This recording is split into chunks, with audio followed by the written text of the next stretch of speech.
Well, I'm definitely going to think tomorrow is Thursday. What about you, Wes?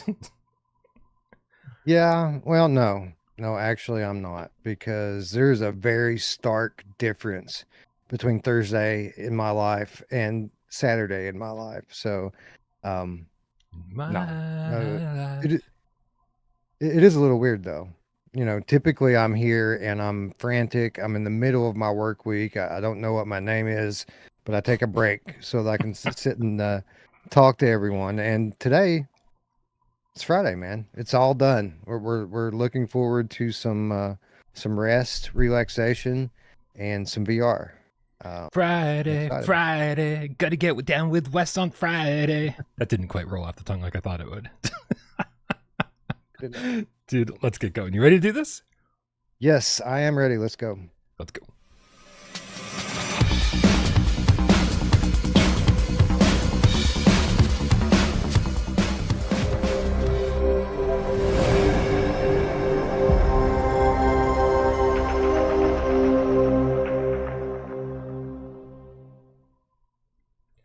This is PSVR Gamescast Live, where we film live every single Monday, West Day, 2 Wise Friday. You guys know the drill. We do it live right here, 6 p.m. Eastern on YouTube. We do it live video style for your viewing pleasure, but we care oh so much about the audio style.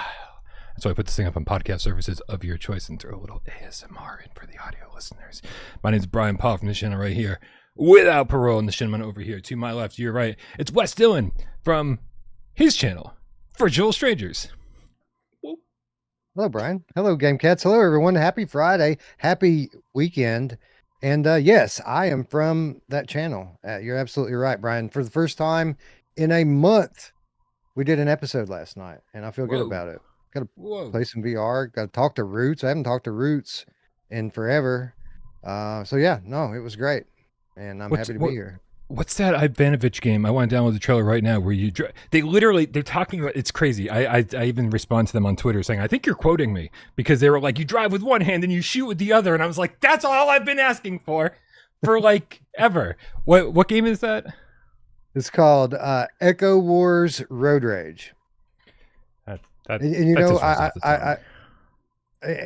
saw this was completely off of my radar. In fact, I think the last time that we spoke, or one of the more recent times we spoke, we were wondering aloud what ever happened to Ivonovich. What are they working on? Right. This thing hits my inbox yesterday morning, and it was completely off my radar. And boom, there's a new Ivonovich game. I get the key. I look at the trailer, and it looks really cool. I get into it, and it's an Ivonovich game. Like, I don't know why it didn't register with me that this was Ivonovich. So as usual, it's got the usual kind of guys running in front of you, and you have to shoot them, and they go, whoa, and and awesome, and all those like sound effects that he reuses. Gravity gun, all of the same like power ups. It's just in a new format, kind of a new setting, but still very much an Ivonovich game, and does on PC at least. Does support wheel and pedals right out the box, so you can use your motion controller and your wheel to play. Excellent. It seems really slow, right? It seems like it reminds me a little bit of the switchback problem, where it's like, we put you in a vehicle. Vehicles, the fun part about vehicles is that they get to go fast, but it seems like you're on like a really slow tour of these environments. Is that the case? It feels that way, yeah. Now, all of this should be taken in the context that this is early access, and it was very obviously not finished when you got in there. There's a lot of polish it still needs to be something that is up to their usual quality standard. But yeah, it was kind of slow. It kind of felt like a rail shooter where you use the trigger to determine when you move down the rail. It didn't feel like a driving game, really. It just was something else for you to do while you shot things. Cool. All right. Well, at least I was getting the right impression from the trailer then. Yeah, it's very interesting. These guys, like, it seems like they're still making games like In-Run, the Outrun clone, and they were doing that Pangman game for a little while. Pangman. The last really great one that they did was 2076 the sequel to the 1976 Midway game. Yeah. That game was incredible. It was like really, really good. And of course, with it being what it is, it didn't really ever get the credit it deserved. But that was a really great release from them. I'd like to see this one kind of get to that level of polish. Yeah, I'm become such a big fan of shoot 'em ups over the last 5 years or so, whatever it's been. More of a recent thing in my life, where I love retro games and suddenly discovered a whole new genre of retro games that I actually love and didn't realize. And it's like, man, I would love to get 2076. It was like Midway Multiverse or something like that. Horrible name. But yeah, I mean, after the first Midway game, like, this is definitely something I'd be into. Would love it if they gave some PSVR2 a little bit of love. So the concept of the game is it's a sequel to the 1976 Back to Midway or whatever it's called, the top down kind of airplane shooter that's set in World War II. The concept of 2076 is that some like anomaly throws you into this multiverse, and you have to go through all the multiverses and kill all the Hitlers. There's like all of these different iterations of Hitler. Like every level has a different Hitler you have to kill. And it's hilarious. Well, I can't wait to see what the 2025 level looks like. Anyway, that's cool. Glad to see Ivanovich is still doing stuff. Like driving with one hand, shooting with the other. So that's great. But anyway, enough about stuff that has nothing to do with PSVR 2. Andrew Ehrenreich in the chat. What's up, dude? With the $10 says, exciting week. Just got a PSVR 1. That is an exciting week. He says, brand new bundle. $250. Got over 20 games to play already. Now I just need time to play them. Might have to quit my job. Starting Here They Lie, my next day off. Man. Awesome, dude. Is this like the first time that Andrews had a PSVR 1? Yep. That's incredible. I was watching Dazed Nedic's channel on Thursday, I want to say, and he was playing Farpoint for the first time. I guess he had picked up a PSVR 1 bundle from some thrift store somewhere for next to nothing. I think he paid like less than $50 for the whole thing, and was playing Farpoint for the first time. And unbelievable. It really just made me feel good to see people kind of experiencing that in 2025. I thought it was pretty awesome.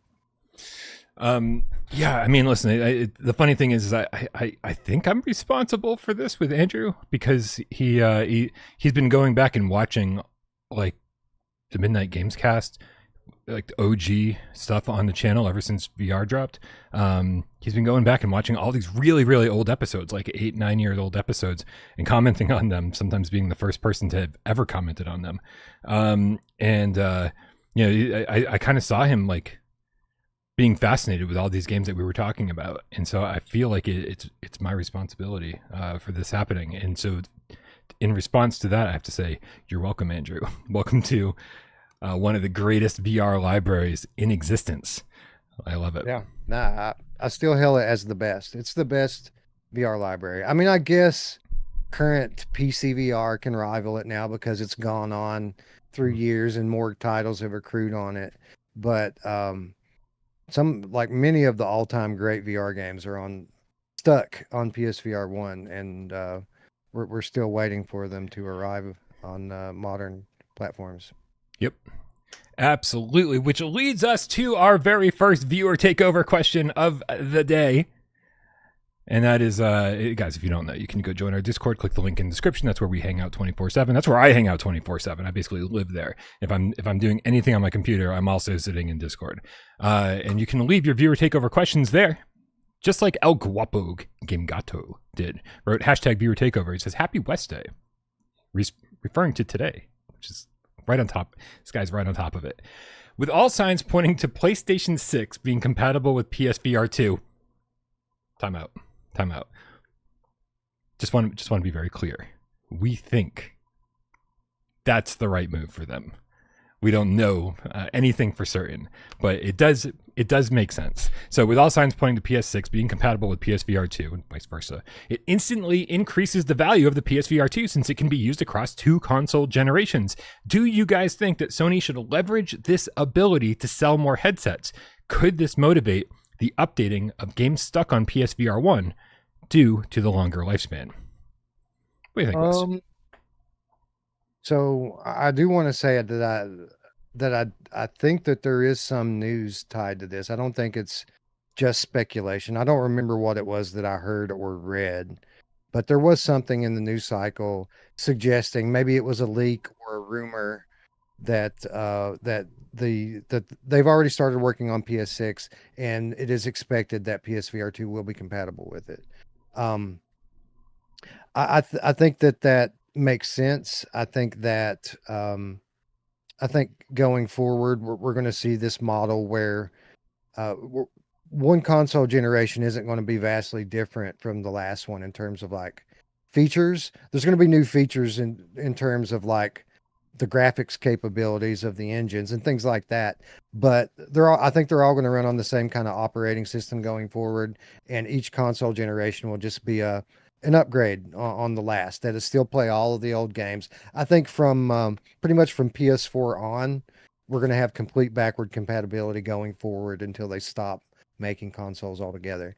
And I think this VR equipment is going to be included in that. It very much just it's plug and play using regular USB standards. And, you know, I expect that I think PSVR 2 will probably work on PS7, honestly. Will that make a difference to the catalog? Maybe after they officially announce PS6, if they announce and confirm for everyone that PSVR 2 is going to work perpetually, but there probably will be a new headset at some point with more upgraded features and things like that. I think it just depends on how many people buy in. Like it has to make dollars for it to make sense for a corporation like Sony. And if they felt today like there was a big enough market that would buy in to the PS1 games, they would do it. They would just go ahead and port it and sell it to people. I think we got held back a little bit because during the period when PSVR 2 was hot, most people expected all that to happen for free, ourselves included. We weren't ready to pay for that stuff yet. We are now, and I think when PS6 comes out, it may become more apparent that we're ready to pay for those classic games again, and maybe we could see some movement on it then. I think it's more likely to happen then than it is to happen now in kind of the later stages of the PS5 life cycle. But that's just what I think. Yeah, I think VR has obviously been much slower to grow than anyone anticipated, I think, including Sony. Even Shuhei was like really sorry that PSVR 2 didn't become the thing we wanted it to become, right? And I don't think he meant that from a standpoint of like that he was upset about the hardware or anything else. I think he meant that from the point of view we just thought it was going to sell gangbusters. He thought this, Sony thought this, I thought this, that being like, hey, we're giving you eye tracking with combined with foveated rendering. We're going to make it easier on the processors than ever to bring games into VR and to make these hybrid games more viable. And it just kind of didn't happen. People just didn't sell enough headsets in order to make that a viable answer to all these different flat screen developers. To generate another million in sales, because just by bringing their game into VR. It just didn't happen the way anybody expected it to. We really thought VR was going to be in a much different place 2 years into the PSVR 2 lifespan, and it's not. So I do think that we're in this place where we've got this perpetual soft launch going on, right? Where it's like until the headset actually gets down to about $300, it's like I don't think it's really got a chance of becoming mainstream or becoming even like the leader in the industry. But when that happens. And maybe that'll happen around the launch of PlayStation 6. It'd be amazing. What we talked about a lot was having this Plus collection. The way they did it for early adopters of the PlayStation 5, being like, hey, all these PS4 games like look and play better. on your PlayStation 5 than they did on PS4. And here's your Plus collection. Here's, what was it, like 15 AAA games that they said, you just download them for free. Enjoy. You just bought this brand new $500-$600 console, but here, we're going to make it up to you by giving you all these games.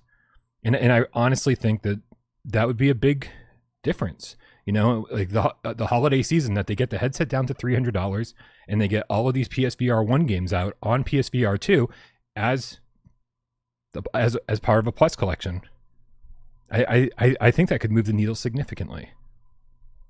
Yeah, I mean, there were some really great, first and second party titles on PS1. And I mean, for the love of God, we can't let those titles just fucking die, can we? Like, No. they're so good. Your Astrobots, your Here They Lie, your Farpoint, Golem. I mean, the original Firewall. I know they tried to reboot it in this generation.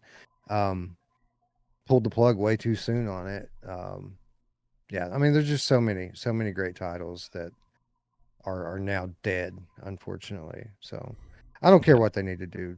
Bring them back, Sony. I don't care. We'll pay for them full price again. I honestly think we would. So I think what they need are just two dudes sitting somewhere, Sony first party, just tackling one of these games every 2 to 3 months, right? Just being like, man, we're just bringing this over, up-resing some stuff, making sure it gets a little bit of PSVR 2 support, and just drop a PSVR 1 classic every 2 to 3 months. Yeah, or they can take the approach of building out an emulator that works to kind of take the tracking data from PSVR 2 and convert that into the tracking information format of PSVR 1. Kind of a conversion software that would allow probably 90% or more of the PSVR 1 catalog to work overnight. Kind of like when the Oculus Rift went from external sensors to, inside out tracking. They could do something similar to that here, I feel like, if they wanted to invest in a couple of dudes to work on that for a year. The VR Resistance says, no, Wes, people will bitch and complain about it not being a free upgrade. I don't think that's true. I think, you can charge people a $10 upgrade. You can charge people full price again. And I think the reason we thought free upgrades made sense was because you want to reward the people who were there with you from the beginning, right? You want to reward the people who already bought PSVR 1, already bought all your games, and then stuck with you and bought a PSVR 2. And then you're gonna make the money on the new people who joined and got a PSVR 2. The millions and millions and millions of new consumers that don't fucking exist, right? Right. And that's where we were. That's where we were mentally on this entire thing about, everything should be a free upgrade. And then when there weren't millions and millions and millions of new consumers to offset those costs, like it doesn't make any sense. You can't ask anybody to work for free.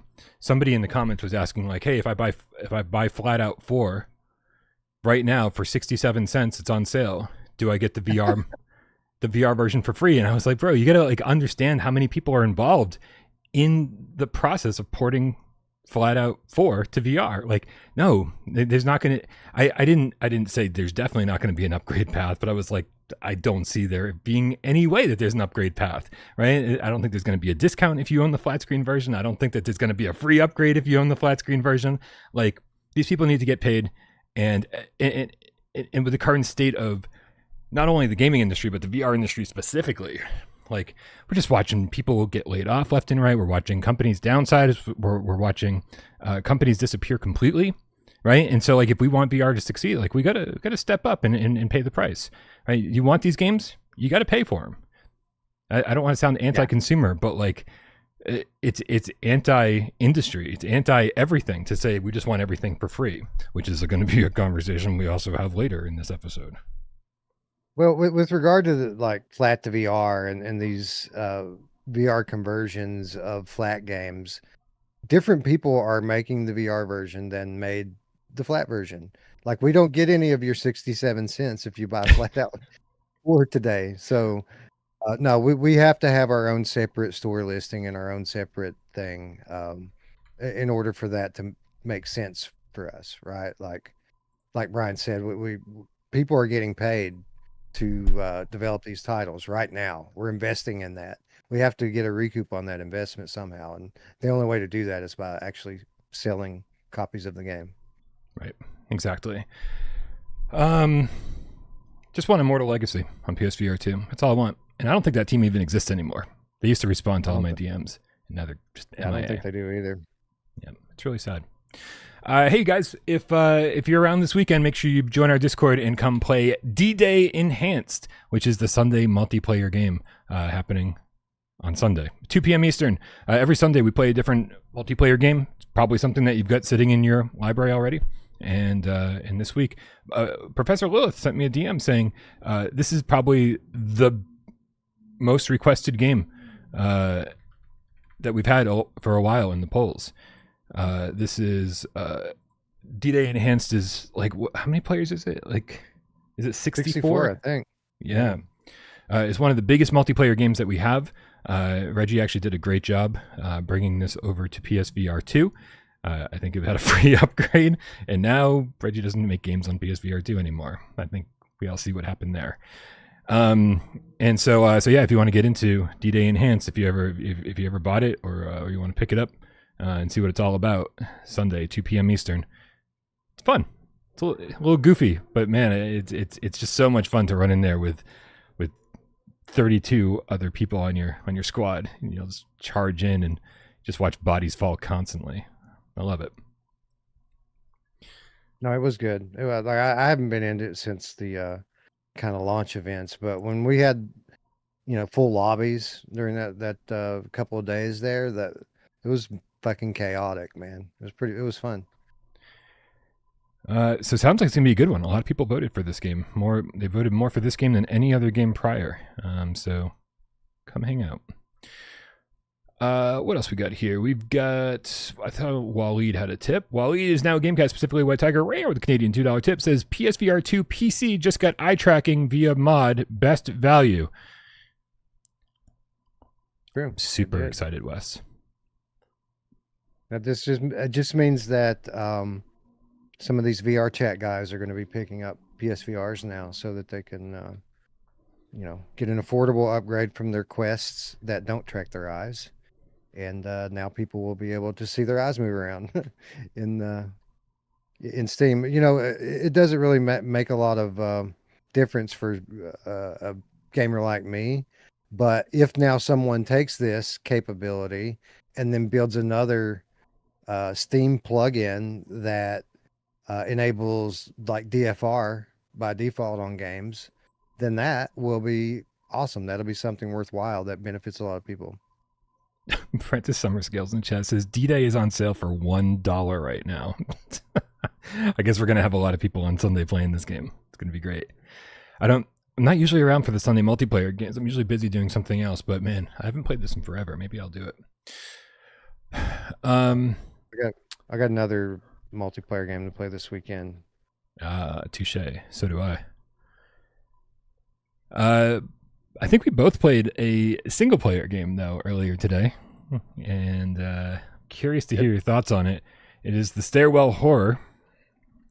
As you guys know, massive fans of horror stuff in VR, but also very scared of games that are developed by CGI Lab, because they tend to be the #1 shovelware studio out there publishing games. I don't know about you, Wes. I spent about 5 minutes trying to figure out how to open the fucking door in this game. The very first thing you do, they put you in a room with 2 lockers, one of those bunker doors with the valve thing to seal it, and a regular door, and nothing you do seems to do anything. I struggle. You don't have hands, right? You have dots with the lines. Mm-hmm. Yep. So I just want to point this out real quick. This game has no other interactions in it at all. And so except for opening this very first door. And for whatever reason, they want you to, I think, so you have to be in just the right place where the dot that you're controlling turns a different color. Then you hold the grip and then while you're doing that, you don't move your hand or anything like that. You just pull the trigger while you're holding the grip. So they've got this complicated way of opening a door, which they give you no instructions for, and then no other interactions after that. It was very, very strange. Accurate. Yeah. It's so convoluted that, I went through the door a couple of times, and I did it the first time. And then by the time I got back to it the second time, I couldn't remember how I did it the first time. So I had to figure it out again to get through and start over again. But yeah, didn't make much sense. You gotta take your non-hand and grab the door handle. And then to open the door handle, you have to hit trigger for interact. Amazing. So you see my first run here where I was like, I don't know what this game is. Right. And so so I went, I went in and I looked around and I was like, I don't know what kills me. I don't know what I should be scared of. I don't know what the deal is. By the way, click turning only. So if that bothers you, that's the least of your concerns here.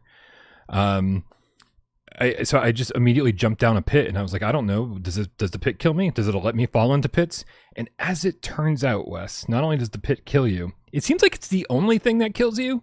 There's like nothing to actually be scared of here. It's just a bunch of fucking random sound effects. Like sounds like footsteps are following you.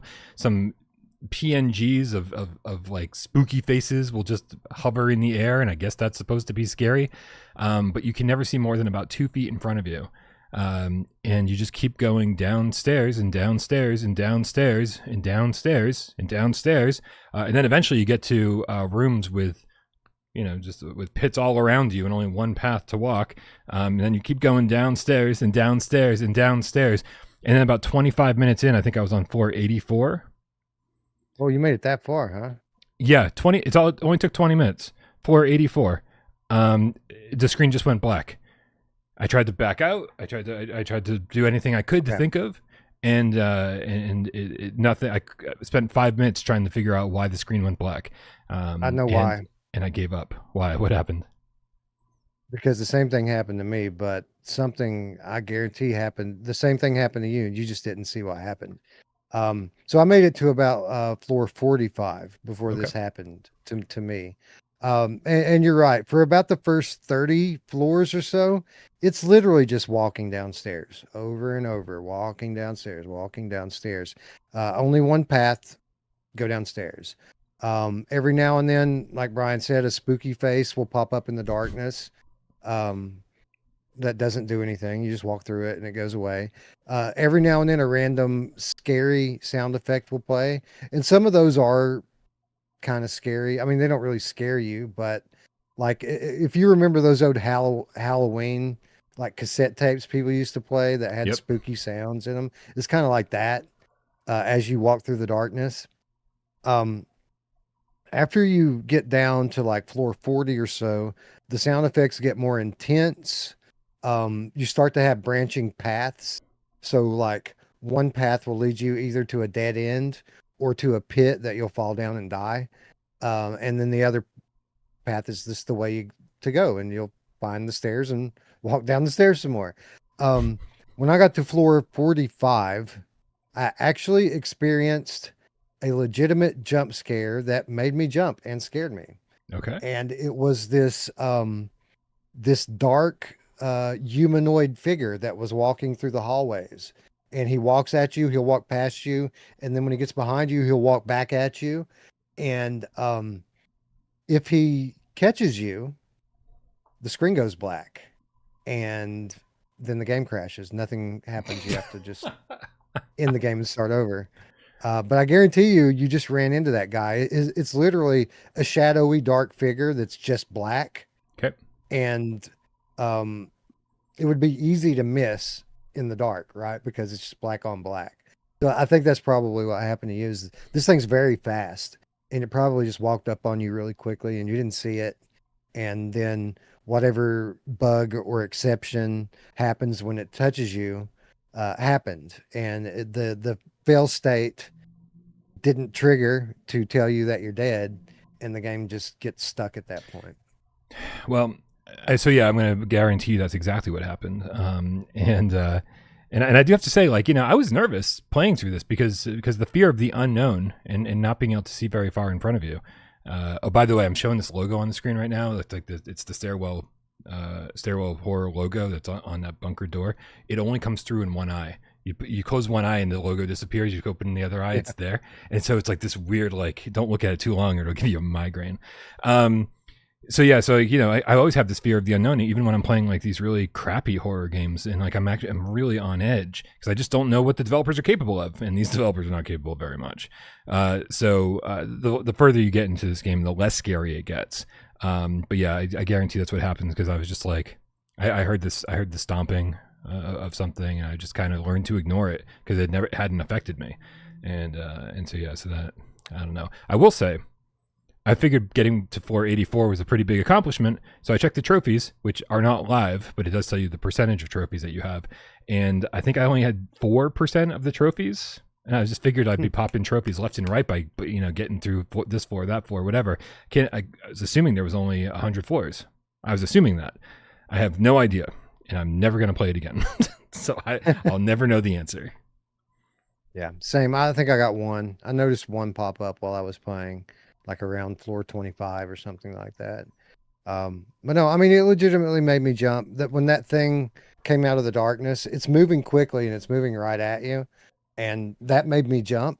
But so like I moved out of the way and it walked past me, and so I stopped and I turned around to see like if it just kept going or what. And when I turned around, it was walking toward me again, and then that's when it ran into me and everything went black. Yeah. Well, I think we've successfully bored the fuck out of everyone in the chat. So, per Twitcher's request, we'll now move on to our next news story. Sorry, guys. Sorry. Tried to find a fun fucking horror game for you guys so we could talk about it, but no one wants to hear about it. That's fair. Speaking of horror games, we got an announcement of a horror game that will not be making it to the console, and that is the announcement today we got from Wolf and Wood, the publishers. Fun Train. Oh, right. Wolf and Wood were the developers of the original Exorcist Legion VR, but Fun Train published that game. So Fun Train is the publishers of this game as well, but Wolf and Wood were not the developers of Exorcist Legion VR SIN, aka Safety in Numbers, the multiplayer, the new Exorcist multiplayer game they were working on for like what, the better part of the last, I don't know, 5 years. Like they announced this forever ago. Yeah, I was thinking about three or 4 years. Yeah, that sounds right. Anyway, they announced that. Oh, that's weird. There's no background here, so you're just gonna get to watch more gameplay of the stairwell horror while we read through this. Amazing. They said they made an announcement of the game today, and we're gonna read through this. Do we want to read through the whole thing and then pick it apart, Wes? I feel like we should. Sure. Yeah, let's do it. All right. SIN announcement. Hey, friends. This isn't easy to share, but we've decided to put SIN on hold indefinitely. VR is moving rapidly toward casual and free-to-play games, and right now, big premium titles carry too much commercial risk in this climate. We've already poured a lot into SIN, but we can't deliver it at a financially reasonable level without making significant compromises, and we'd rather pause than release something that doesn't live up to our vision and your expectations. We may resume SIN in the future if the timing is right, or we can find another partnership, but for now, it will not be moving forward. That doesn't mean things are slowing down here. The Exorcist Legion is still getting updates and improvements with more headsets to come as they become available. We also just dropped Jungle Man, our mixed reality platformer, and Blackgate, our sci-fi multiplayer horror game, and is releasing on October 2nd. Available to pre-order now. Thanks for riding with us through the highs, the lows, and the hard calls. We're still here, still making horror games, and still grateful for you all. That's from Douglas Neighbors, Fun Train. I think he's the CEO of Fun Train, if I remember correctly. Yep. Wes, so many things to talk about here, and I think the first thing to talk about is their claim that VR is moving rapidly toward casual and free-to-play games. Do you find that to be the case? It depends on how you look at it. Now, this is a common, widespread belief among VR studios and VR publishers. And the reason for this is because of the MetaQuest platform. And very recently, not very recently, but relatively recently, the MetaQuest store undertook a significant transformation. They absorbed what was once known as the App Lab into the official MetaQuest store. Once upon a time, the Quest store was a highly curated storefront. It was difficult for publishers to get games on it. Um, and the App Lab is kind of where they threw all the super indie stuff, the shovelware, a lot of this free to play stuff lived on the App Lab. About a year and a half ago, the MetaQuest store proper absorbed the App Lab and made all of those titles official titles. And at the same time that they did that, they started pushing Meta Horizon content on the store. And for those of you who don't know, Meta Horizon is this platform that lives on the MetaQuest that's kind of like VR chat, where it's all user generated content. People can go in and create their own worlds and their own games, kind of like Roblox, kind of like VR chat. But nobody ever cared about Meta Horizon, and it was very important to Meta for it to be a success. So they've increasingly got forceful about forcing this content on people, to the point now that when they absorbed the App Lab into the Meta Store, they also started promoting worlds from Horizon like their titles. So you go onto the Quest Store and see some title that you've never heard of. You'll click on it and realize that's not even a game. That's just a world in Meta Horizon. So at that point, when this happened, the MetaQuest store became inundated with free content. You had shovelware, you had all of these Gorilla Tag clones. And let me tell you, I'm not exaggerating when I say there is a new Gorilla Tag clone published on MetaQuest every day. Literally every day there's a new one. Yeah. So all of this free to play content's there. All of this free content from Meta Horizons there. And what the effect that has on that storefront is that all of the premium titles that people have to pay for, they get lost in the mix, man. They get buried in all of this free bullshit that's available on there. So why don't Meta do something about that? Well, Meta's kind of down for it. Again, they want people to play Horizon, and if the alternative is a bunch of App Lab garbage, then people are more likely to go into their free stuff, right? Yeah. So there's that. That has made it very difficult for legitimate game studios with premium content to be able to sell games, because now you have to work twice as hard promoting your game outside the store just to get people to go in and buy it. Now, at the same time, we have inflated statistics that make it look like all of the VR gamers are now playing free to play, when that's not the case at all. What actually is the case is that there's still a bunch of these subsidized Quest 2 headsets in circulation, and most of them have ended up in the hands of children who do get on and play free content. So that skews the statistics. And when VR publishers who don't have any insight look at this, they look at, what Meta's publishing as the top downloaded content on the Quest store, which 9 out of 10 are going to be free to play things. They look at that and they say, well, people used to buy VR games, but now they're playing free to play. When in reality, what has happened is that kids are playing that weren't buying games before, and the people that were buying games before, those people still buy games. Maybe they don't like live up to the numbers of the kids that are downloading the free to play stuff. But those, the premium VR gamers are still buying games. It's just a lot harder for them to kind of find the good ones now, due to all the confusion and mess on the store. So basically, what has happened to the industry over the course of the last couple of years is Quest 2 was subsidized, not only by Meta selling it at a loss, but by the government giving everyone COVID checks, and giving people free money to buy them.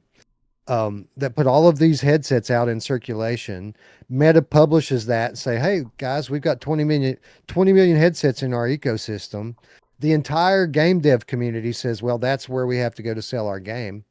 So over the course of a couple of years, everyone focuses almost exclusively on the Quest store and forgets about Steam, forgets about PlayStation. And then when they get through the door and start focusing on the Quest store, everything that I just spoke about happens to the Quest store. And now developers are pretty much at a loss. They feel like people aren't buying VR games anymore. And it is hard to sell premium content these days because it's hard to get discovered. So it's kind of a mess. There's a lot of misconception out there by Funtrain and others about the viability of premium content right now. I honestly don't think it's much worse than it was back in the last generation of VR. I just think that the fallacy that was the way that Quest 2 got rolled out skewed expectations. It spurred a lot of unjustified investment that didn't get returned on. A lot of people lost money on that promise of the 20 million headset platform.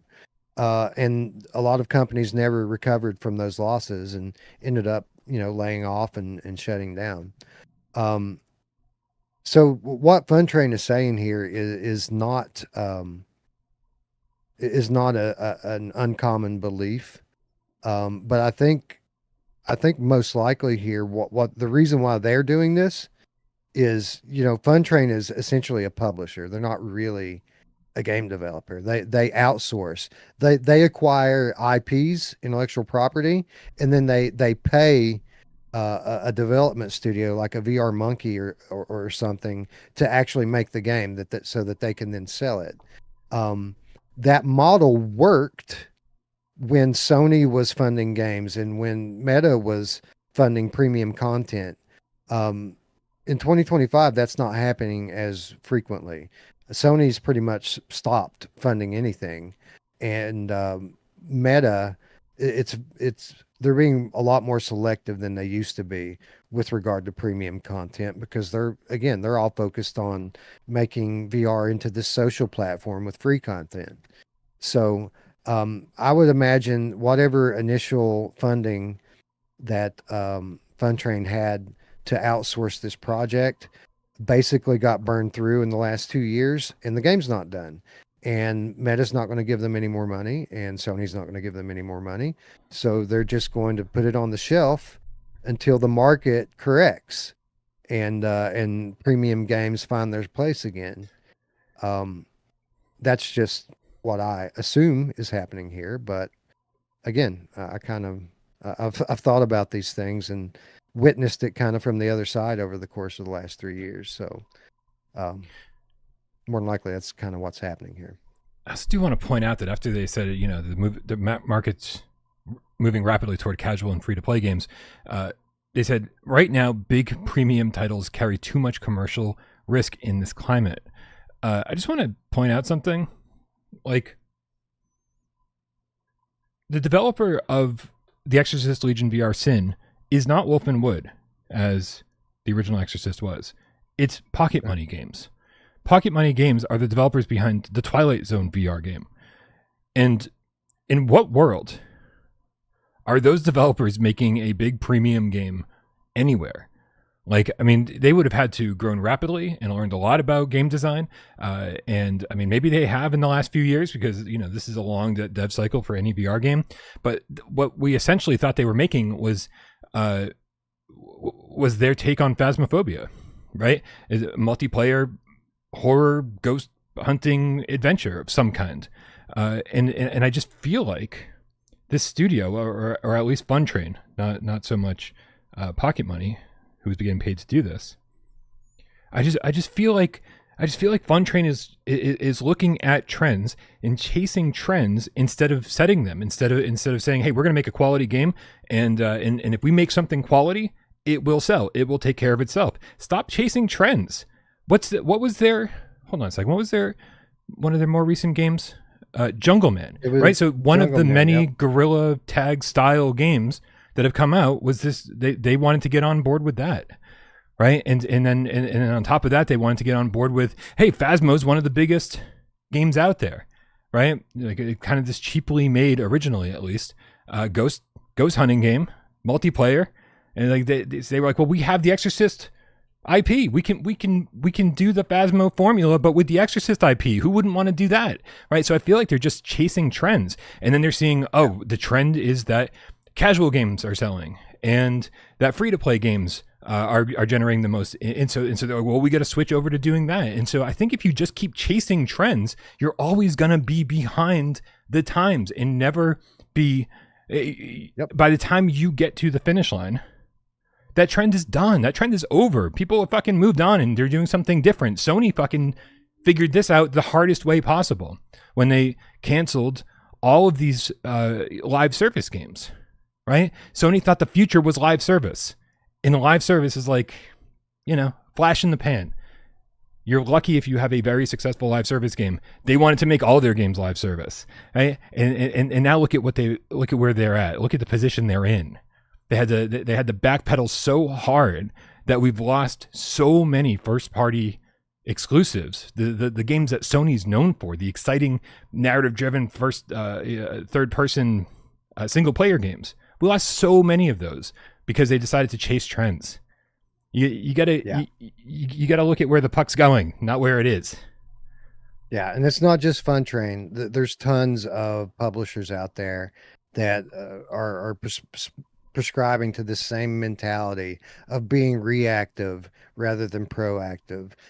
5 years ago was the time to, get into free-to-play casual multiplayer games when Quest 2 was taking off and when people were buying into VR and there were a lot more younger people coming in.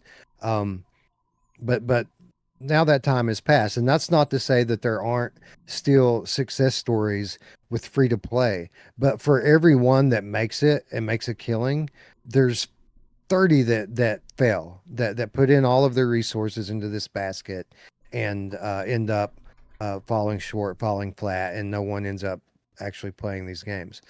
Furthermore, there's a lot of these studios that are chasing gimmicks, like you mentioned Jungle Man. Jungle Man, what's significant about that game is that it's a mixed reality game. And this kind of goes back to what I was saying a moment ago about the funding. Meta wants mixed reality games. Meta wants hand tracking games. They want all of their gimmicks to be featured in titles. And if Meta isn't willing to fund your premium VR game, well, maybe they will fund a mixed reality platformer with a little Jungle Man in it, So I see a lot of this behind the scenes, these studios coming to us that are very talented, like developers, but they're, trying to make their game work with no controllers because that's what Meta wants. And does it make the game better? No, it makes it much more cumbersome. Lastly, the last thing I'll talk about here is kind of patterns that I see with Fun Train. And I don't want to like act like I'm in a position to know. I've never worked with Fun Train personally, but I'll point out that there is a recurring pattern here. Again, they're always in the publisher role. And essentially, publishers have two main things that they're responsible for, and then a bunch of other things that they can provide if they're a good publisher. But the things that pretty much all publishers do is, one, they provide IP. If there's a big IP tie-in, that they secure that. And two, they provide funding for the developer. The developer is the one that has the game. They just need the money to be able to make it. And that's where the publisher comes in. They say, hey, we'll fund it. We'll provide marketing support. You just make the game and we'll sell it. But I'd be remiss if I didn't point out that Fun Train has another developer associated with it every other year. You know, they start off with Wolf and Wood, and now Wolf and Wood doesn't sign up to do the sequel with them. They work with VR Monkey. Now VR Monkey's not working with them. They work with Stone Punk Studios, and now Stone Punk doesn't want to work with them, to the point where Stone Punk Studios developed a game for them and then didn't even stick around to do the port. They had to hire pocket money to do the port. You know what I mean? So what does that say about Fun Train? Maybe nothing. Maybe it says that these developers don't feel like they got a very good deal when they signed the dotted line with Fun Train. You know what I mean? And I think maybe that more than anything has something to do with what's going on here. Obviously, they had funding for this game when they hired pocket money, but you know, not to throw shade on pocket money, maybe they just weren't up to task to deliver this game within the budget and timeline. And now here we are with an unfinished game, and Fun Train now all of a sudden not having the ability to go to Meta and Sony and get more funding is kind of stuck here. And then, you know, maybe they could work out some sort of revenue share with a development studio. But again, assuming they've burned bridges with Wolf and Wood already, and the others that I mentioned, who are they going to go to, right? Like, a lot of developers won't even work with a publisher because the bad ones are so bad that it's almost predatory, you know. Again, a bunch of speculation here about what could happen. Fun Train may be the best publisher in the world. I don't know. I think it's strange that that people seem to just work with them for one title, or even like one platform for a title, and then all of a sudden they have to find someone else to do it.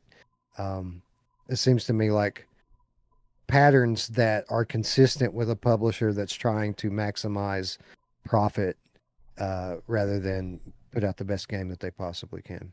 So I remember when Sin was announced, and Wolf and Wood responded, being like, "We have nothing to do with this game. We didn't even know this game was a thing until we saw it on their socials, right?" And so it wasn't Wolf and Wood choosing not to work with them, but it you know, obviously I think they knew that Wolf and Wood's a fair, you know, when it comes to quality, like their quality level is pretty high, right? And you know, there's definitely some jank in the original Exorcist, for sure, right?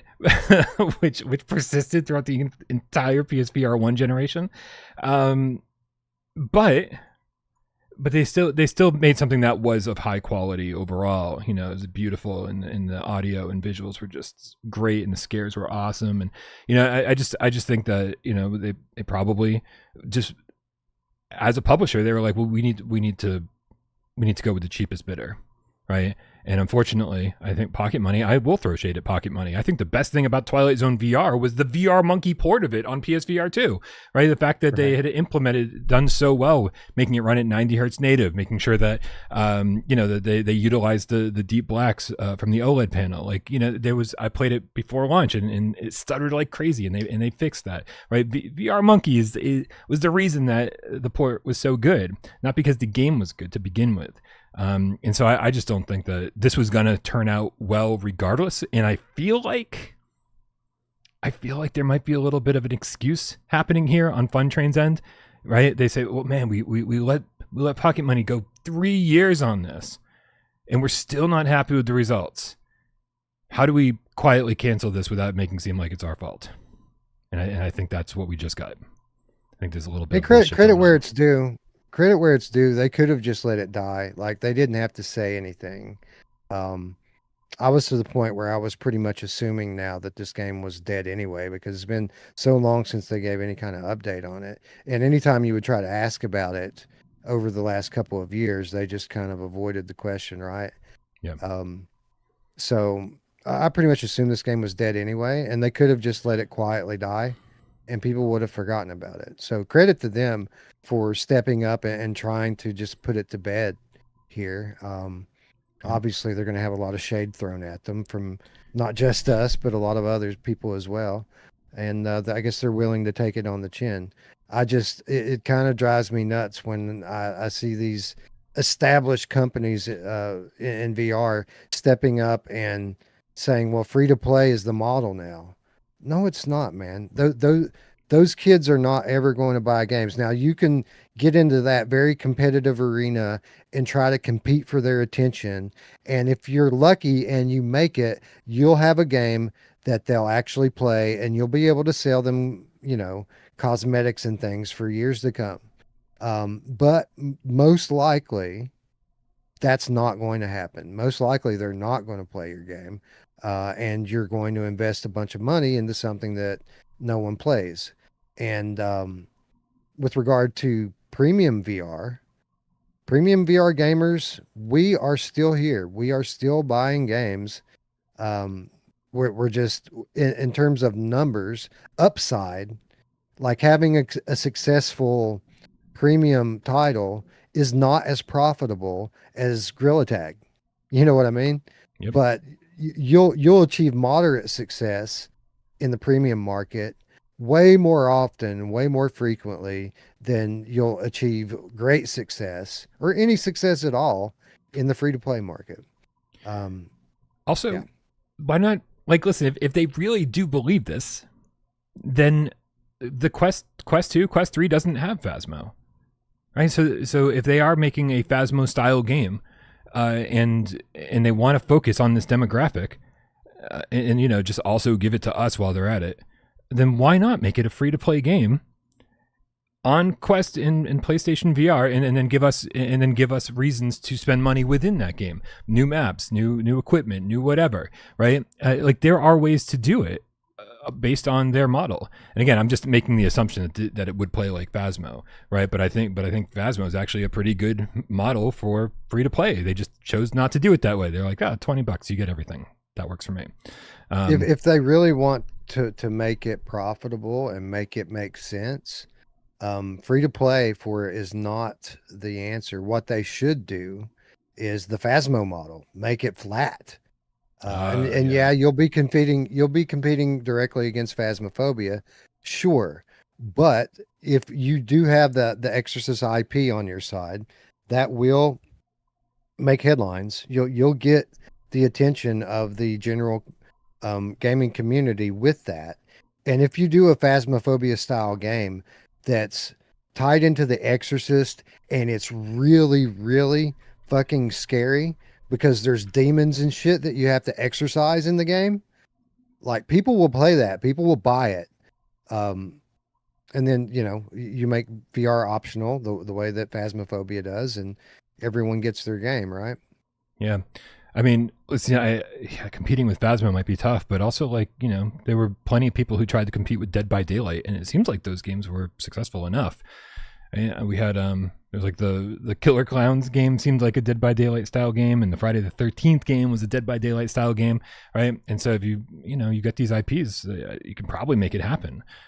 So yeah, initially I was like, I think you're crazy, but evidence proves. Imagine a VR exorcism game where you literally have to go in and there's someone possessed in the house, and you have to go in and first prove it, right? You have to prove that they're possessed and send reports to the church to get authorization to perform an exorcism, and then you have to go in and actually exorcise the demon, and some really like crazy shit starts happening that, depending upon how powerful that specific demon is. Like that could be legitimately terrifying, even on a flat screen, let alone VR. Yeah. Man, we should just be game developers. Oh wait, one of us is. Never mind. Really. I'm a marketing guy, dude. I'm a mouthpiece. Yeah, That's you're it. over there though. You are the change we need to see in the world. I do have a voice. I have a seat at the table, and I do have a voice, and they do listen to me when decisions are being made. So I feel very fortunate in that regard. Nihilus Ryan, the game feline with the $5 tips, has been playing some Bridge Constructor Studio and having way more fun than I thought I would. It looks like an easy platinum too. Man, you're smarter than I am. I could not fucking. I don't know. I don't know how bridges work. Apparently, that game was way too difficult for me, and I didn't like that it didn't let me just be creative and have fun, be over the top. But I'm glad you're liking it. Oh wait, it's Nihilus Ryan. Nihilus Ryan always likes the games I don't like, and vice versa. No surprise there. Super Nintendo Chalmers with the $20 tip says, finally have a free weekend to finish watching the top 25 debate. It's been a while. I actually gotta push the gas on getting the top 25 video made from that debate before a bunch of games come out that people will be like, wait, why wasn't this in there? So don't be alarmed if you start seeing a ton of new comments this weekend. I will not be alarmed. Thanks for all you guys do, and thanks for streaming last night, Wes. Back to work for me. Yeah. What time did you stream? Was it normal, or was it like fucking normal virtual strangers time? It had to be late because we were busy working, of course, and I had made the commitment to the Discord that I would do an episode before the weekend got here. So we kind of ran out of time last night and said we got to go live no matter what, and we ended up going live at like midnight 30. And I streamed for like 3.5 hours. Nice. Wally's now Gamecast, specifically White Tiger with the Canadian $2 tip, says, Wes, give us a demo pitch for Sony first party flat to VR. Sony first party flat to VR. Like pitching to Sony? I guess, yeah. Well, I mean, we would make the same pitch to Sony and have made the same pitch to Sony that we make to all of these other big game studios. It's a very low risk model that we have, that like we don't require any investment from the IP holder. All they have to do is give us the keys. We'll take your IP that you're not making any money from right now. We'll make a top quality VR game out of it completely on our dime. And you'll get a revenue share in that. Simple as that, man. It's the other reason that you can't do flat out for 67 cents. Because you got to pay those guys too. You're not just paying the people working on it. We've got investors that have helped us build our company. They get a cut. Well, obviously we're paying our developers and our staff. They get a cut. All of the marketing and stuff that's involved, that all costs money. They get a cut. And then the IP holder gets a cut as well. Plus, one part that I left out that's very important is that they do have creative control as well. Like they're not just giving us the keys and trusting us on it. Like they've got a vote. If something isn't up to their quality standard, they can veto it. So it's the promise of, we can make a top quality VR game out of your game with no financial risk on your end, and you've got creative control as well. So if you feel like it doesn't represent your title or your franchise well enough, then you can just pull the plug on it. Metal Guy 86 says, or do that with Capcom for Resident Evil 9. I think it seems like Resident Evil 9 is going to be at the Gamescom opening night live, ONL, the Jeff Keighley thing. It'll be at PAX West as well. I think I got an email saying that it was going to be demoed at PAX West. Just want to put everyone's expectations in check. I got the invitation from Jeff Keighley again to co-stream his event. And I was like, no thanks. He doesn't, it's not from him, obviously. I'm sure thousands and thousands and thousands of channels get the same email. But it's just man, it's to stream a 3-hour event and in the hopes that we might see one VR game. It's just so exhausting. And it very seldom turns out to be anything at all. But also I think we're all in agreement that if Resident Evil 9 does come to PSVR2, we're not going to get that announcement at a Jeff Keighley event. I think we're going to get that announcement at a Sony event. Right? I think that's going to be at a State of Play or a showcase. Probably one that happens next month would be my guess. So just I don't want anybody watching whatever they announce at opening night live at Gamescom next week. I think it's on Tuesday. And being like, well, they didn't announce PSVR2 again. I guess it's not happening. There's no chance it's happening during that event. So I would stay tuned for a Sony event, and then we'll see what happens. Yeah. Yeah, and I wouldn't lose hope on this, even if they didn't even announce it for the remainder of the year. If the game comes and they haven't announced it, VR support yet, I still think we're getting it. Like there's no reason for them not to. They already have VR worked out in the re-engine. Like it's not that difficult for them now to just port into VR. It's not a big investment for them. So we'll get it eventually, no matter what. I'm almost certain of that. I like your optimism. Fifth, with the Australian $2 tip, says Brian, did the Warp Cephisso devs get back to you? Wow, dude, I just had to Google what game that was because I DM and email so many developers just being like, hey, your game looks great. Hey, your game looks great. Hey, your game looks great. How about PSVR2 support? Right? And it's just like, you just kind of brace for impact, knowing full well that the response is going to be like, well, it's not in the cards, but anything's possible. That's always going to be the answer. I don't remember them getting back to me, no. So my assumption is no, but hopefully one day. Grandpa's Barbecue or Gamecat with the level 1 membership says, yeah, trend setting, Brian. You tell him. Man. It's so tough. It's so tough. Obviously, I just, Wes, I think you said it perfectly earlier. Like when there's money to be made, people want to make that money, and I just don't know if there's like a lack of vision in the VR industry right now, or what it is. What it is they've essentially they redefined what a successful VR game is during, again, the very skewed Quest 2 era. Developers realigned their expectations for success and thought that it was, since all of these new headsets were out there, that it was going to be more easy to become a Beat Saber level of success or a Walking Dead Saints and Sinners level of success. And in the years since then, people have seen, there's been a few cases like Gorilla Tag where these free-to-play games have been wildly successful.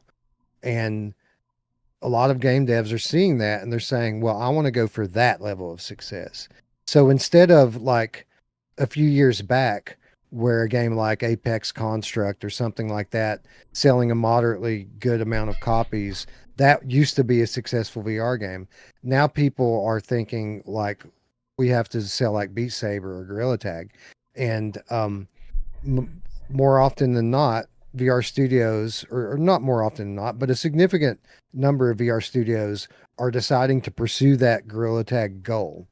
But what they're failing to see is that you're much, much less likely to be the next Gorilla Tag than you are to be the next, moderately successful premium title. So a lot of people are getting seduced into investing into kind of a lottery, basically. And most people are losing. The house always wins. Yeah, it's kind of a race to the bottom. Sometimes it can feel that way. It feels like a race to the bottom. It's like, hey, what like Beat Saber can be super fucking low effort, but hook people. And it's just like, so that's why we see like just like this like sludge of, and not all of it's bad. Some of it is good, and some of it is like, it ends up being really fun. But yeah, kind of like these low effort VR games, and everyone's just hoping that theirs is the one that's gonna stick. Meanwhile, over on PSVR 2, finding out that the bigger games do sell more here. I can't wait for Arken to hit Quest. and see what happens. I can't wait to find out what the numbers are and see how how the sales compare to PSVR 2. Right? I was talking to Blake at Vitruvius about this the other day. Like I want Vitruvius to succeed. Right? I want them to have tons and tons of money to make Arken Age 2 to be the bigger, better, best game that they've ever made, which is saying something because Arken Age was one of the best VR games we've got in a very, very, very long time already. So for them to even go above and beyond that, right? And that money we're hoping comes from Quest gamers who go, man, we heard about this on PC and PSVR 2, and we're very excited to play it. I don't have a lot of faith that that's going to happen. I just don't. Like, we don't hear a lot of success stories about VR games on the Quest platform. We hear success stories about the casual games that streamers love, right? It's like Hide the Corpse in I Am Cat. These games are going to sell like gangbusters on the Quest platform. Yeah. But like, here's the thing. We're just a different audience here. Yeah, with Arken Age on Quest. First of all, I'm super excited for the people who do play exclusively on Quest, to have access to a premium title like that. That's a big W. And for what it's worth, the footage we've seen of it looks exceptional. So kudos to Vitruvius for that. But in terms of like dollars and cents, Arken Age is a Quest 3 title. It's not a Quest. It doesn't support Quest 2. So you're dealing with a very limited fraction of the overall Quest audience that you're selling to. And when you think about, all right, who has a Quest 3? Well, the people that are gaming enthusiasts that wanted an upgrade from their Quest 2, that's who's got Quest 3. A lot of those people, these gaming enthusiasts, they have consoles, they have PCs. They're not exclusively gaming on that Quest 3. So it's a very limited fraction of the market that they're going to be selling to begin with. And I'm sure that they're very well aware of this, and they're not expecting to, make a bunch of, millions and millions of dollars from it. But hopefully it does perform at least to what their expectations are, and hopefully they have realistic expectations with it. Yeah, that's interesting, man. I didn't know. I'm actually really interested to learn why the decision was made, because throwing in some loading screens or whatever has to happen like between areas. Arken Age was kind of designed like with these corridors between the bigger areas. Just you figure it would work on Quest. The draw distances are still too large. Those areas are wide open with lots of moving assets in them. And there's water. Like, water is very physics heavy. Like the Arken Age game is pretty amazing from a technical standpoint, what they've been able to do. That game would set a Quest 2 on fucking fire. Quest 3 is a big jump from Quest 2 in terms of compute capability. It's a generational leap and then some from Quest 2. I'm sure if they could support Quest 2 without making the game total dog shit, they probably would, and maybe they will. But yeah, there's a reason why that game is Quest 3 exclusive. The same reason Batman is Quest 3 exclusive, because the Quest 3 just won't run it. Not without making significant changes to the game and making it just be a lot shittier. I saw Neon Pizza in the chat, not to topic jump, but we're going to. Neon Pizza said, Memorium's dropping in October for Quest 3 at least, but I'm already tired of the Quest 3's milky black levels, dull colors, and weaker stereoscopic 3D. I'm excited for Memoriam to come to PSVR 2. That's just one of those games that, like so many others, they're so focused on the marketing for the Quest version right now that they've just said they've just been like, yeah, don't worry, it's coming to PSVR 2 later, but right now we're focused on this other release. And it's like, cool. Is this the one that's supposed to be like Dead Space in VR? Yeah, it's one of the legions of games. I feel like anytime people see corridors Yeah. like space corridors with monsters and guns. It's Dead Space. Every time they always reference Dead Space. But yeah, this is one of those. There was another one that was supposed to be even more similar, where like every YouTuber who was talking about it was like, "This is Dead Space in VR." Like legitimately, actually, there, like you said, there's a lot of them, and it's sort of all runs together at this point. Wally is now GameCat, specifically White Tiger with the Canadian $2 tip, says per PSN leak, I remember that Rescue Mission outsold Crash Bandicoot. Was that the Insane Trilogy on PS4? Is that what that was? That it outsold? That's pretty impressive if that's the case, because I remember Insane Trilogy. I thought it sold really well, but Astrobot sold less than 250,000, right? It was like one of the bigger selling PSVR1 games, and I think that's about all it moved. I forget. Actually, I guess we can Google that real fast, right? Astrobot Rescue Mission sales numbers. Oh, I'm sorry. Astrobot sold. Wait, which Astrobot? You motherfuckers! Don't ever trust AI. Yeah, Astrobot Rescue Mission 204,000. So not even 250,000. Astrobot Flat Screen sold 1.5 million. Would have sold 200,000 times what was it? $40. Yep. Yep. Yeah, used to that was a successful VR game. Now everyone wants to be Gorilla Tag and make millions and millions and millions of dollars selling bullshit to children.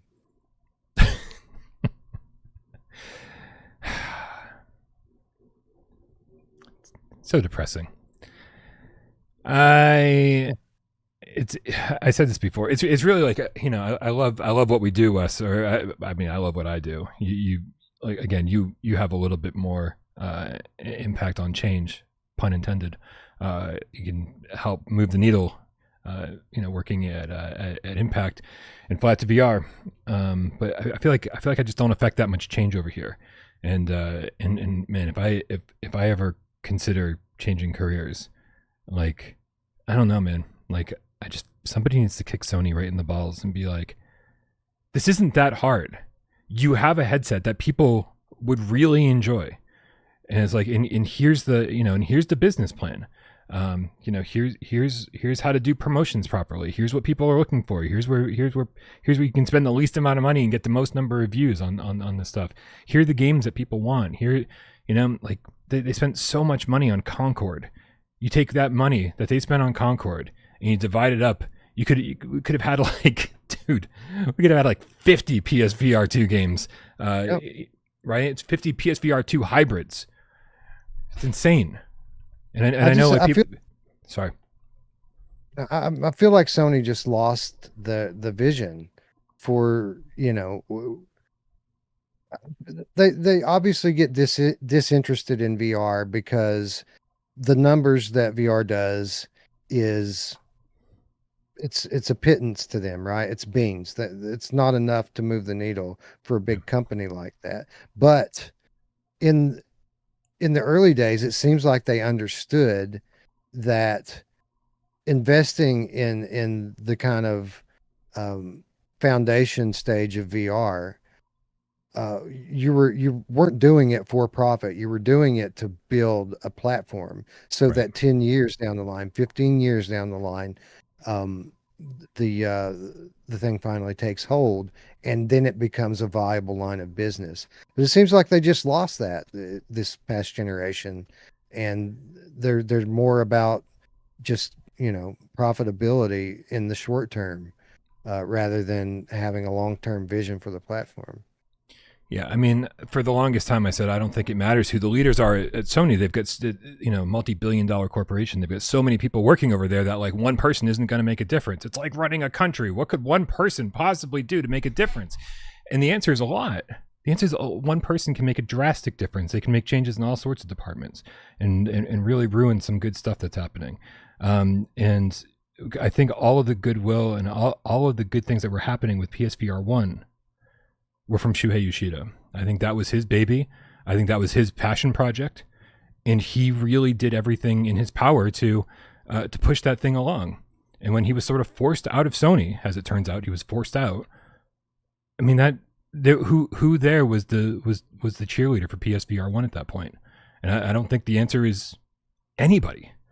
I don't think anybody was there. I don't think they have a fucking PSVR 2 division. I don't think anybody's there being like, how can we push this thing up the hill, make it succeed, and really and be there when VR takes off. I think their version of being there for when VR takes off is exactly what we're seeing right now, which is like, well, we have a headset. People are making games for it. That's the end of our obligation, right? And to a certain extent, I kind of think they're right. Right? They developed a headset. They made sure it was compatible with PS5. They almost future-proofed it by using USB-C and giving us tons of awesome, headset vibration and eye tracking for foveated rendering and the adaptive trigger support. I mean, it's basically future-proofed. And that's kind of good enough. And I know not everybody's going to agree with me because we got a tip next. As long as my fucking tip window doesn't crash. From Cheese is Nasty with a $10 tip says, all due respect. When PSVR 2 got announced, everyone said AAA gaming is back, not understanding why Meta is still being said they're the issue. Oh, I knew it. The fucking tip window was going to crash, and it crashed in the middle of the tip. Hold on a second. I got this. Sure. I know how shit works. Not understanding why Meta is still being said they're the issue. Sounds like Sony needs to step it up. Let me ask, as great as it would be to get one AAA title from Sony a year, right? Whether it be a hybrid game or a built from the ground up God of War or Uncharted game or whatever it is, right? That's still a game a year, right? It's not moving the needle that much. Over on Steam, they have Half-Life Alyx. That's technically the first party game, right? It's on Steam. It's by Valve. That. Yeah. And how much does that move the needle? It's one game. We've already gotten more than one game from Sony, right? We got Gran Turismo 7 right out of the gate. We got Horizon built from the ground up for VR right out of the gate. We got the climate change app. Right? How much more could they possibly do? No, I'm kidding. Obviously we want more than that. But as much as I would love that shit, as much as I would love a new AAA game from them every year, I'm just as happy with them if they're going to, pay Capcom for Village like they did, or pay Capcom for, Resident Evil 4 remake like they did, or pay IO Interactive for the Hitman trilogy again, the best version of that game. Yeah. Right? I mean, I think we just got to kind of roll with the punches a little bit until VR really does take off and it becomes a better, more viable business decision.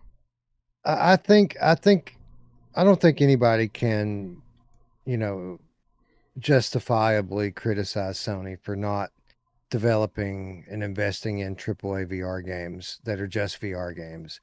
I think where the disconnect and the disappointment in this generation stems from is that, we were expecting the hybrid model to take hold, so that there's not a ton of investment required to have a AAA VR game. You just take your AAA flat game and develop a VR mode for it, and just have a fraction of the overall budget dedicated to that. And we know that Sony was preaching that to the developers. We all assumed that they would practice what they preached, and that has not been the case. And I think that's where most people's disappointment comes from. And I do think that there's, to some level, of some legitimate criticism for them there. Yep, I agree. It is. I do want this stuff. I do want them to, show the smallest interest in VR, publicly. Right. Again, all the stuff that I talked about, with Village and RE4 and Hitman and even Song in the Smoke Rekindled, right? This was all Sony funded. They don't stand up and take credit for that, right? So it's yeah, we love that. And I don't know if I'd rather have that. If there's hey, here's the budget we're allowing for PSVR 2. Would we rather have that, or would we rather have, them paying a team to bring Uncharted to VR or God of War to VR? And we get one of those a year instead of what we've gotten.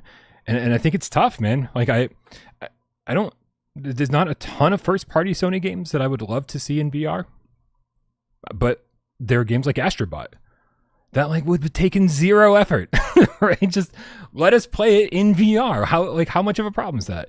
So I definitely waffle back and forth on this, and I see both sides of it, and I see the chat, pop cycle in the chat being like, I'm not letting Sony off that easily, and I'm like, that's fine, I understand that, but I also think that, like, as we talked about earlier in this episode, PSVR2 is not even close to done. I feel like we're just getting off the ground, and I think that there will be a time.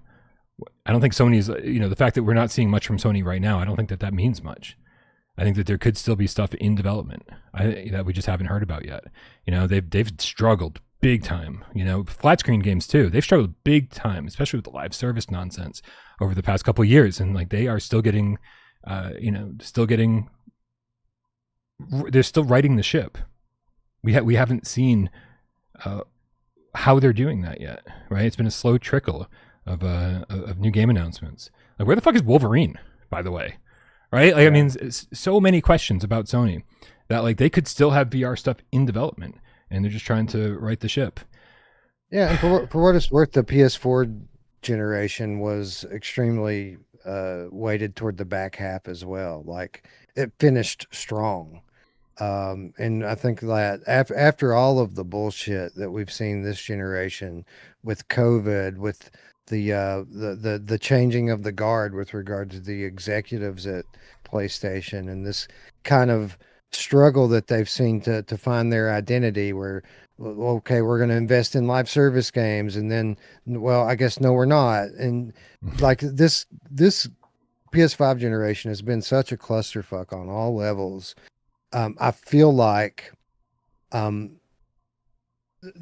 feel like they remember PS3. They remember that they can lose market share significantly, and it doesn't take very long. They don't want that to happen again, and I feel like it's very possible that the reason why everything's been kind of quiet for the last year and a half is because they're gearing up for a real strong end to the PS5 generation, where that they're just firing on all cylinders. They're bringing games that people are excited about again from major IPs, and hopefully, to some extent, VR is a part of that kind of renaissance as well, if it happens. Yeah. By the way, this is just a Blood and Truth challenge mode. If anybody doesn't know what this is that I'm showing, just reminding people how great PSVR 1 was. Yeah, love Blood and Truth. That was a fucking rail shooter, essentially, and it was amazing. Yeah. Yep, good stuff. Anyway, like I said, I'm just trying to see this from all different angles, while people abandon me left and right and unsubscribe en masse. I get it. Like, it sounds like I'm just defending Sony, but like, I don't know, man. Just trying to see it from all different angles. And right now, especially with this announcement from Fun Train today, it's just like, there's a lot of different angles to look at this shit from, and I'm not running Sony. I don't know what's happening behind the scenes, and so all I'm doing is just trying to guess and make assumptions the best I can. Yeah, and to whoever made that comment earlier about pointing the blame at Meta, don't mistake my comments for me pointing the finger at Meta for fucking everything up. I mean, they fucked a lot of things up for premium game developers and premium game consumers like us. But the things that Meta have done for VR, the technology, have been very necessary, I feel like, for the long-term success and growth. People have a hard time differentiating between VR gaming and VR, the technology as a whole. That's two different things. And I assure you that Meta's long-term vision for VR is not to be the number one gaming platform in the world. They could give two shits about gaming in the big picture. Like, they want people to live inside the internet, and the way they do that is through VR and AR. So when I talk about Meta kind of skewing things, that's in the context of, for us hardcore gamers and the developers that make games for us.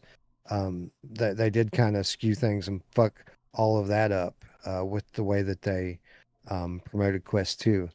But I think the move to standalone is a necessary move for widespread mainstream adoption that will eventually one day come. We won't see the benefits of it for probably another 10 years. But trust me, these kids that have Quest 2s right now that are only playing free-to-play games, they're going to become adults with money at some point. And unlike today's Call of Duty gamer that will not ever give VR a real chance, no matter what, these kids are going to grow up and they're going to be adults that have been playing VR for half their life, and they're not going to get sick, and they are going to buy games. So it's the same thing that Meta did that fucks gaming for us today is going to be the thing that saves it in a decade from now. So, Well, I hope yeah, you're again, right, man. don't take my, yeah. I hope you're And right. if you talk to Andrew Ike from Alchemy Labs, he'll tell you exactly the same thing, man. We're just waiting on our minute for these kids to grow up, and that's when things are really going to change for everybody. See, the thing is, it's like the problem is that, you know, we grew up in a certain generation and we were, you know, like, this is how much video games are. And we got used to that. And so, you know, when it's like, we're used to paying for video games. I just worry that kids who are growing up now are used to everything being fucking free. Right? Like, you don't pay for music. You don't pay for movies. You don't pay for video games. Everything's got to be free. And I just get really fucking nervous that's the future of gaming, because these kids are growing up thinking everything's supposed to be free. And then they got to work within that. And so they just learned that this is what the industry is. And then they just work within that. And I hope that's not the case. I will say this. Nothing is actually free. Like, even like these kids, they're all playing games that are free to play. Mm-hmm. But there's a reason why the success stories in that genre are so successful. And that's because these kids are spending buku fucking money on skins and shit. They're bugging their parents to death until their parents say, fine, here's $5. Go buy your wacky hat or whatever it is that you want. So yeah, I guess that kind of leads into a larger conversation about the culture with children. But, you know, they're going to grow up. They're going to mature. Kids are kids. So yeah, I'm not that worried about that. Yep. Colin Loves in the chat says, at the end of the day, it is Sony that's meant to sell the headsets. Devs aren't going to put in the effort if the numbers are so small. That I will not disagree with in the slightest. It's a Sony product. It's on a Sony platform. It's, you know, they need to sell PS5s. They need to sell PSVR2s. I totally agree. And I just don't think that the market is quite there at the moment. I think, like I said, I think when they can get the price down to like $300 and pack in a bunch of games and say, here you go. I think that's when it's going to happen. I stand by the fact that when they launched the headset, just such an extreme price that they could have marketed the fuck out of that. But for $550 or $600, no one was going to buy it. They could have spent billions in marketing, and I bet they would have sold 1,000 more headsets. I just don't. Yeah. It was just too much money. It was just too much money. But again, I don't think they were concerned about sales because they had future-proofed it and said, we're going to put this thing out and we're going to get as much money as we possibly can over the next couple of years, you know, at this price. We'll make sure we don't lose any money, and we'll just drop the price slowly, and eventually we'll build, you know, this small user base, and then we can relaunch it at you know, on PlayStation 6, where it's just, you know, just works. I just don't think that. I don't know. Maybe I'm wrong about that, because again, you know, when Shu said they were like sorry about PSVR 2. Yeah, I think they just really did expect it to sell more. So I don't know, man. I don't know. This is how I'm so torn on it, because I see way too many angles on it. Also, I liked your comment, Jesus Nasty, and it's saying zero likes. I don't know what's happening. Sorry. So yeah, I think definitely a bit short-sighted on Sony's behalf in terms of their assessment of the market when PSVR 2 came out. I think that the realities of the marketplace when they designed PSVR 2 were different than the realities of the marketplace when they launched it. Because again, by the time PSVR 2 came out, there was a $300 VR headset on the market that was wireless, and there was even newer iterations around the corner that was super lightweight with, tiny pancake lenses and all of these things that Meta, again, subsidized, sold at a loss. Sony won't sell at a loss. You know what I mean? Yeah. But it doesn't matter. Even if PlayStation VR 2 had pancake lenses and connected to the PS5 wirelessly, people still weren't going to pay $600 for it. It doesn't matter what the specs of the headset actually were. It doesn't matter at that point. $600 is above the limit of something that can be commercially viable as an accessory. It just is. So yeah, I don't know what the answer would have been to that for them to make it a success. Obviously, it needs to be, in the $300 to $400 price range, and what that would have meant in terms of cutting features off of it. I don't know. I don't know, and I don't know at that point if anybody would have bought in, if they had, taken out some of the, like the HDR or whatever and the headset rumble, if it would have been as generated as much hype as it did. But Yeah, I mean, I don't think you're not going to sell millions of a $600 accessory. It's just not going to happen. Right. Oh well, I still think we're in a pretty good place. I think we've gotten through the hardest times that PSVR 2 was going to have, with the negative publicity and the high price point. I think it's just going to get better from here on out. And you can call that cope as much as you want, and it may be the case, but let's fucking hope it fails so I can get this retro channel off the ground, Wes. I'm fucking done with this shit. I'm so I'll tell ready you to what, move on. man. Yeah. Honestly, if it doesn't get any better, Mhm. it's pretty fucking awesome right now, dude. Like, I have more games than I could ever play. If I stopped taking new games now, I stopped podcasting, I stopped work, and all I did was just play my library that I have right now, I would never get to the end of it. Like, there's so many great games already. I know people don't want to hear that people always will want more, but Of course. it's pretty damn good right now, man. Yep, it is pretty damn good right now, and the games that are on the horizon look fantastic.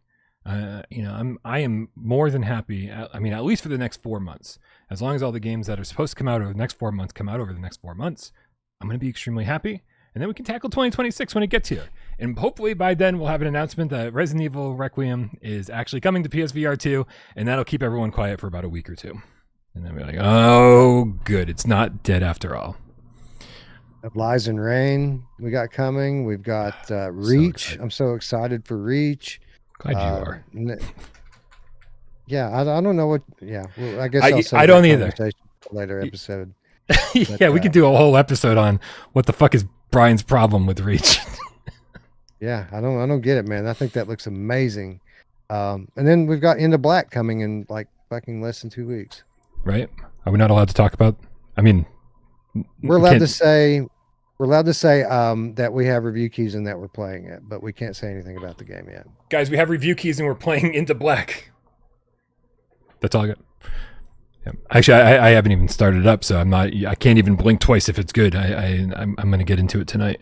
But I'm very excited because Into Black is one of my more anticipated games, along with Flat Out 4 and of Lies and Rain. I think those are the three. Those are the three that are at the top of my list. And I already gave Miles plenty of shit on Wednesday about Flat Out's presentation at the VR Game Showcase. So we will not repeat that conversation today. Thank you. You're welcome. I'm so happy you guys are doing great things over at Impact and Flat to VR. But doesn't mean I'm not going to give you shit along the way for how you do it. Gamecatto, the Australian 10 says, just so you know, the other most fun social game on PSVR 2 is up to 35% off. The cheapest it's been. Come hit the slopes with Gamecats. We need more players online, damn it. Join us! Groovy! Come get some. I wonder what game he's talking about. It could be really anything. The other Most fun social game on, is it not Galaxy Kart? Not that game? Could it be Among Us? Is Among Us on sale? No, Is it it's the Poker Stars or whatever it's called now. right, which is, by the way, free to play and absolutely killing it. Vegas Infinite. free to play games are the future, Wes, as it turns out. No, Demio, that's gotta be it. But no matter what, it's definitely not 90s extreme skiing, which I had an absolute blast playing, by the way. You guys should definitely be playing 90s extreme skiing. It's PSVR2 exclusive. And it's like the only downhill skiing game we got. I mean, real downhill skiing. The real only downhill multiplayer skiing game we got. I don't know. It's great. All right, man. You ready to play a little 4-minute challenge? Sure. We'll give it a shot. All right. Everything's kind of weird this week, but Miles wanted to make sure that we kept the alternating between the co-hosts proper. So it is my turn to host that one today, apparently. So I do have a game picked out. Fingers crossed that you know what game this is. Sometimes I'm like, I don't remember Wes and I ever talking about this game, but it doesn't mean that you haven't played it. So just make sure you lean very heavily on the chat for this. They might need to help you out. Much help last time, but we'll see. We're playing in hard mode. Let's fucking go. On your mark, get Des, go. Is this a PSVR 1 title? Yes. Is this a PSVR 2 title? No. Is this game on other VR platforms? I don't know. We'll have to move on, but I'll look it up in the meantime. Okay. Is it playable flat? Yes. It is playable flat. Okay. So this is a VR port of a flat game. Is it a good game? I loved it. Okay. Playable flat. Good PSVR 1 game. Support move controllers? Yes. Okay. Aim controller? No. DualShock? I think so. Yeah, I think you could play either way. So it's a flat game ported to VR with motion controller support. Full locomotion? Okay, it is VR supported on Steam, by the way. But I don't believe it ever came to Quest.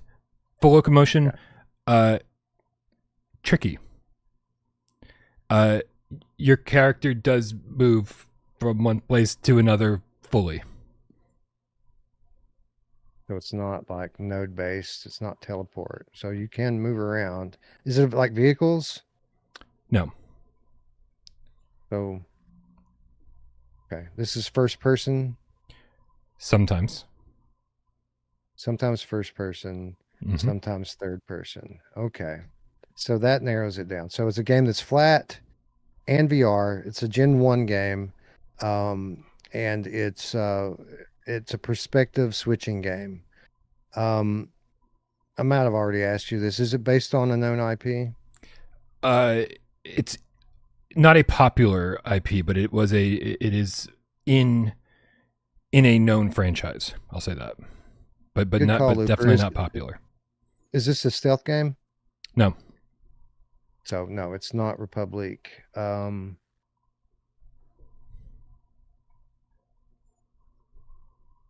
Is it published by Konami?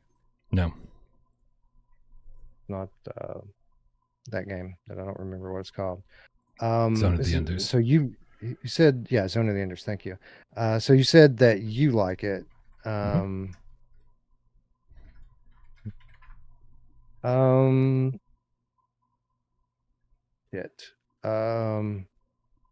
So it's based on an IP, but maybe not the most well-known IP. It looks like DualShock only works in the flat screen version. Just FYI. Okay, so you can't use DualShock on the VR version. Okay, that's interesting. Yep. Perspective swapping. Is horror? Is what? Is it a horror game? Oh, no. Sci-fi? No. Nope. Fantasy? I'd say fantasy is probably the closest, and there are elements of it that are like a little bit creepy, but definitely not horror. It's kind of hard to pin down. Is it story driven?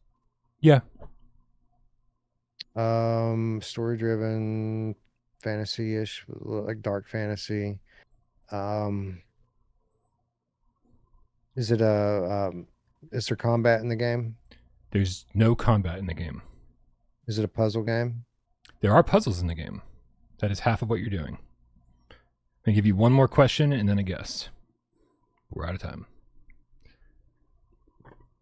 Skyrim seems too obvious.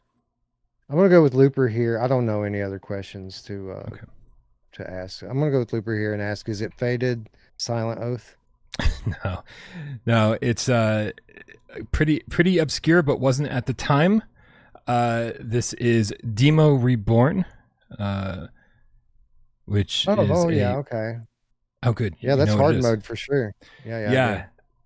It was half of this game came. Okay, so hold on. First, November 20th, 2019. So kind of like the heyday of PSVR when we were just getting lots and lots of good stuff, and developers were willing to take risks on stuff like this. Half of this game you played as Demo, the big lanky Slenderman type character, and you were at a piano, and it was a rhythm game. And then the other half, it was third person, and you were playing point and click style with the little girl who had fallen down into Demo's lair, and you're trying to figure out how to get out and solve lots of puzzles. I fucking loved this game. I was a big fan. I did not play it, but I do remember it. It just didn't seem like my jam, so I didn't put any time toward it. But I do remember it. It's a very distinctive title. And you're right. There was a lot of these types of titles that were coming out during that period. Like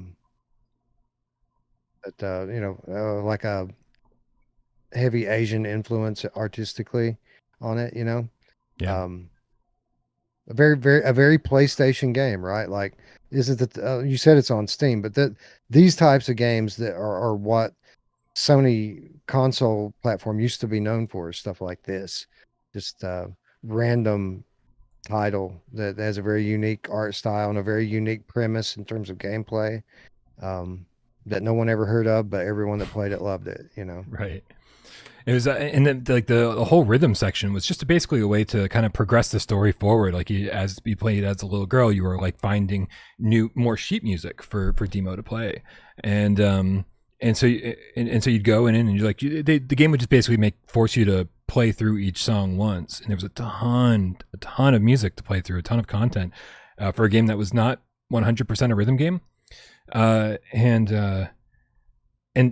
like there was this whole element to it where like if you were a rhythm game fan, you could just play these games and play these songs endlessly and get better and better scores, just like as if it was Beat Saber, and you could really focus on that whole aspect of the game. But it was sort of just there as part of the experience. They only made you play through it each time, just like, oh, just finish the song. It was very, very cool. Completely different than anything else. Losing streak continues. Thank you, Looper. Says it's the first time the game's been picked ever, and the losing streak is now 3 in a row. Sorry, not gonna lie, Wes. I didn't expect you to get it, but it was a game that I felt like I really hadn't talked about in a very long time, and it used to make my top 25 lists all the time. So for people like Andrew Ehrenreich out there who just bought a PSVR1 headset, consider it. I think there's even a physical version, like if you get the imported version, but no physical release in the States or the EU. Fair play. Yeah. All right, man. Well, thanks everybody for hanging out with us. Don't forget it's Friday. If you have plans on Saturday, don't forget to wake up and go do those things, because I'm gonna wake up tomorrow and think it's Thursday. I swear to God. But yeah, that's another show in the books. So thanks everybody for hanging out. Thanks everybody who supports the channel. Whether you're supporting us financially over on patreon.com/withoutparole or you're a member over here, or you're tipping during the show, it keeps the lights on, and these lights are expensive. So thank you so much for helping us with that. Also, if you're just part of the community, if you're hanging out in the Discord, if you're hanging out here, this is the most important thing. The community is always going to be more important than any amount of money, I promise you. So thanks to everybody for being here. Even the people who sit back, watch the show, and don't say a goddamn word. We know you're out there. We love you just as much. Ain't that right, Wes? Indeed. We love you. Oh. Here it is, your clip of the week, courtesy of Neon Groove. Let's go. That's not the clip of the week. That's the wrong one. Brian, what the fuck do you think you're doing? That was... Nope. Nope. Did you show porn or something? What came up on the screen? It was porn. Okay. Yes. And it was very gay porn, just FYI. Here it is, your clip of the week. Let's go. That's... Oh, man, I guess I gotta fix everything.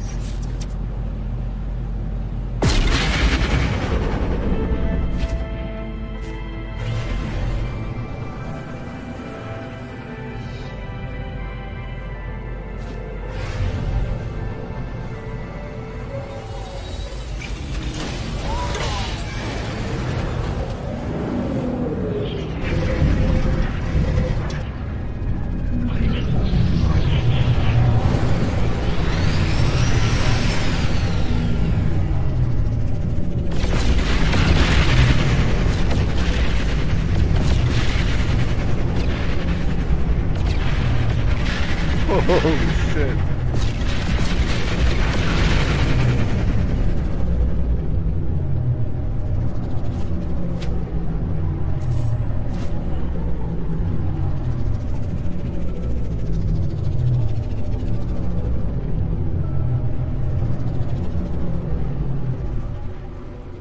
I'm getting sick.